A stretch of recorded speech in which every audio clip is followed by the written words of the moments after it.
మన ప్రభైన క్రీస్తు యేసు ఈ లోకంలో శరీరధారిగా వచ్చి సిలువ మ్రాను మీద వ్రేలాడి సర్వలోకానికి రక్షణను అనుగ్రహించినప్పటికీ అనేకులు ఇంకా తెలుసుకోలేని పరిస్థితుల్లోనే ఉన్నారు. అయితే ఆయన మహాత్మ్యం ఎంత గొప్పదో లేఖనములు ఏ విధముగా తెలియచేస్తున్నాయో మీరు చూస్తే, సకల యుగములకు మన ప్రభువే రాజు సోదరులారా.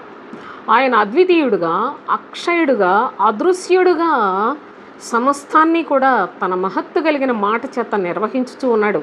ఆయన స్థితిని, ఆయన యొక్క ఘనతను, ప్రభావాన్ని తెలియక ఈనాటికి ఆయనను దూషించువారు, ఆయనను ద్వేషించువారు, ఆయన మాకు కాదు అనుకున్నవారు ఎందరో లోకంలో నశించిపోతూ ఉన్నారు. అయితే లోకంలో ఉన్న ప్రతి ప్రాణము, ప్రతి మనిషి గురించి రక్షణ పొందినట్లుగా ఆయన ప్రాణం పెట్టాడు. కానీ ఇప్పటికీ తెలుసుకొనకపోవుట చాలా విషాదకరం. అయితే ఆయనే సకల యుగములలోనూ, అనగా సృష్టి ప్రారంభము నుండి సృష్టి సమస్తము ముగించేంత వరకు ఆయనే రాజు, ఆయనే మహాదేవుడు, మహాప్రభువునై ఉన్నాడు. అంత గొప్ప దేవుని యందు నమ్మిక ఉంచిన వారు ధన్యులు. నమ్మిక ఎంచకపోతే ఇకనైనా ఆలోచన చేయండి.